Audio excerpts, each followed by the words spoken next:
You ready? Yeah. Are you ready? Hi, Good Jody. morning. Good morning. I gotta turn my phone on silent. It started telling me it was time again, and whenever it starts chirping and stuff, dur, dur, dur, dur, dur. She's the chirper.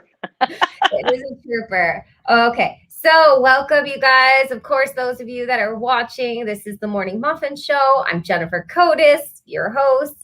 Here we go, the Morning Muffin Show, your morning carbo load of real estate. Cha cha cha. Cha cha cha.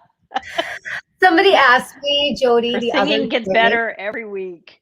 I know somebody asked me the other day if I am like a theater nerd, and I'm like, Yeah. no, I am not. I just You could am be. just a regular old nerd. You could be. You No, dress the part, you sing the part. You're an acting dress girl. the part. Okay, this is over with. How do theater nerds dress? Because I think you dress nice. You're always dressed up. So theater nerds You're always dress dressed the part. You're always dressed the part. Yes. Dress the part, dress the part. Okay. Well, today, you guys, we are talking about student loans. Jody, they just got deferred for another 6 months. What do you think about that? Yeah. So, I know the government thinks it's helping everybody, which it is probably because I know we're still stumbling along, just trying to get the economy back up and rolling. So, it's probably a really good thing that student loans have been deferred again through or into September of 21. Um, on the negative end of my life with mortgages, we have yet to hear if Fannie Mae or Freddie Mac or FHA is going to make any changes in regards to assisting people to qualify when they have deferred student loans. Mm-hmm. So we have our own guidelines we have to follow, and I'm not going to say they're tough, but ultimately the investors want lenders to qualify people with payments because the reality factor is once they're out of deferment, they are going into repayment. And they Mm-hmm. just want to be certain that a mortgage payment along with a student loan payment is absolutely affordable. Yeah. Well, so for instance, say somebody's buying a house right now and their student Yeah. loans are in deferment. This is something that we've talked about before, where they take the balance. So say you have $30,000 in student loans, Yep. and they take 1% of that, which is $3,000, Yep. and Divide they it by use 12 that months. as your Yep. payment. Yep. Yep. And that's And unreasonable. it's tough because it's very unreasonable is right.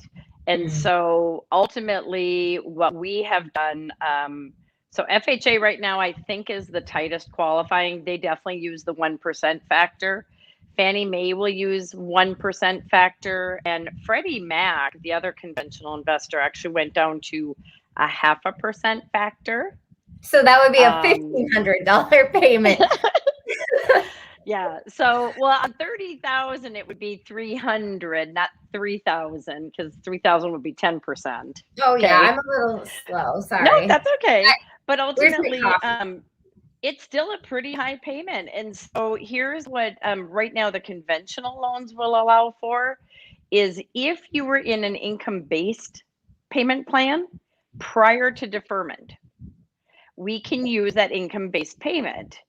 But if it was well over a year ago, it's technically already expired because we all know income based plans only go 1 year at a time. And you have to So, reapply every and year. you'd have to reapply. Raises, job Yeah, changes, things like that. correct. So ultimately, what we're seeing is FHA is the toughest one out there right now. They're not even allowing for income based repayment amounts.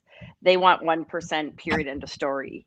So at least conventional is giving us a little bit of grace, you know what I mean, as far as if you can prove the income based plan or if we can do a 0.5% of the total student loan debt. I think the hardest part on us as a lender is we do ask people if need be to go back into repayment structure because to be in deferment is actually almost more of a detriment in qualifying. Yeah. It's so hard because it looks so pretty on paper not to have that Mm-hmm. payment. And you think, oh, Yeah. I'm saving so much money, and you could be. and maybe you do take the deferment and save money for your down payment and Correct. then pay again once you are ready to buy a house. But you have to be essentially in repayment in order to purchase a home. You have to be in some kind of repayment. You do and you don't. I mean, you do if you want it to be an affordable payment, yes. If you choose to stay in deferment, you will get qualified with the worst case payment. So you can stay in deferment, but then you're getting qualified with probably what I would consider the highest qualifying payment. I think that's where people probably are going to get stuck. And as you and I know, you add a car payment to that, a student loan, a couple credit cards. All of a sudden now the debt load is a little bit higher than maybe anticipated. Yeah, but there's other options too, right? Like refinancing your student loans, that can sometimes help. Yeah, depending on where the interest rate is. I think right now, though, there's, the government's basically saying we're going to defer them with no interest. So it's very affordable to a consumer to defer them with zero interest. I've also heard of a handful of consumers that are actually making payments during the deferment because it is zero interest being calculated, that they're actually trying to send in payments to reduce their balances. So in the long run, by the time they go into repayment, you're going to have possibly a smaller payment then.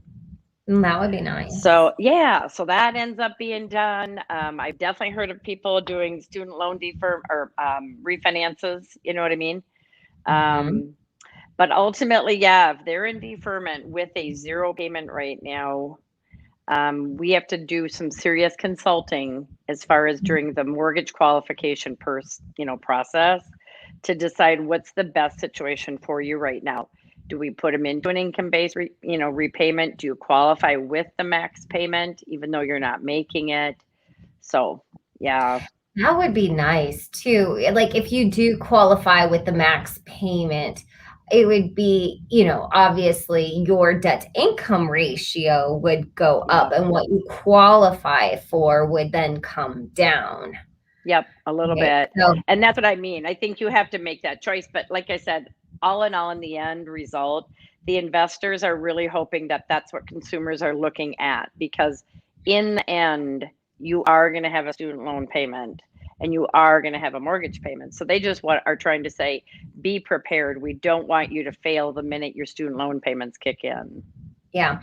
And one of the things we talked about on 2 Fridays ago with another person is debt income ratio, and how people talk about credit all day long, but they never talk about debt income ratio. Like you see billboards for credit fixing and credit karma and credit repair, but you never see anything with like debt income repair, things like that. So that's kind of like where a good loan officer can help come in, and you can help kind of do some maybe foresight, some manipulation of some numbers, put things into like a payment automation, like an algorithm. Tell us about the things that you use in order to look at people's debt income ratio and how you would help them go about formulating a plan of action. Well, I mean, ultimately, I can't say that it's black and white anymore, because we have automated underwriting built right into the computer. So like Fannie Mae and Freddie Mac, the conventional investors have their own algorithms, if you want to call it, underwriting engines. They understand and see whatever is inputted as far as a credit score and income and debts and assets. Same thing with FHA. So on a standard situation, I would say 45% is like a standard debt to income ratio. And I think if we wanted to use as a ballpark, that's usually where we start. But someone with perhaps maybe a lot of assets and maybe very, very good credit may be able to push that and go higher, potentially maybe up to 50. Now, when you're hitting 50% of your gross income, it's a little concerning, because you have to keep in mind we're working off gross income, not net take-home income. So if we're going to 50% of your gross and you're still having federal, state, social security tax taken out, plus your deductions for benefits, blah, blah, blah, you're cutting your paycheck a little tight in my eyes.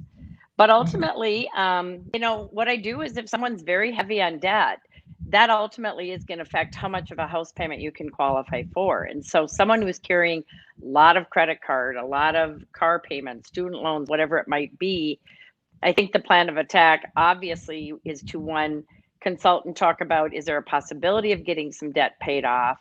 And if that's not the case, is there possible assets or help from someone else that could maybe co-sign? Or do we just look at paying? I never want anyone to just pay anything off and use their own judgment. I would absolutely want to qualify them first. And well, it was their judgment that got them into debt. Yeah, except a lot of people think, hey, I'm going to go and pay this off. And now their assets are down to zero. And, maybe perhaps had they not paid everything off, their credit score might be a little higher because credit scores will vary. If you pay everything off, sometimes, believe it or not, your credit score goes down, not up. Yeah, so there's so many different factors.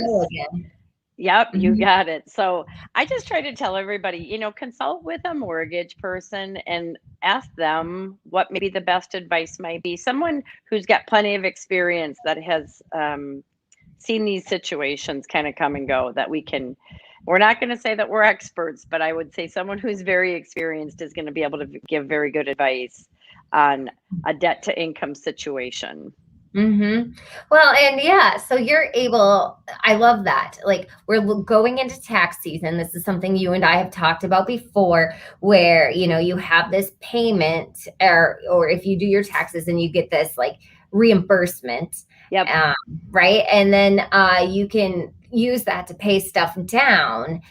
And now, or you can use it for down payment. Yeah. Or you can use it as a down payment or closing costs, which are, almost the exact same. But also, have you heard anything this year yet about taxes and the due date being pushed later like it was last year? I have not. No, I have not. As of right now, I think everything I'm seeing is showing April 15th. Kind of that same story, if we're working with self-employed buyers or anyone that needs to prove their taxes, we need to show that they're filed to the IRS by April 15th. And if not, then the extension kicks in. But yeah, it's an important factor, like I said, to consult with someone first rather than take your own actions into your hand, because ultimately it could hurt things for you.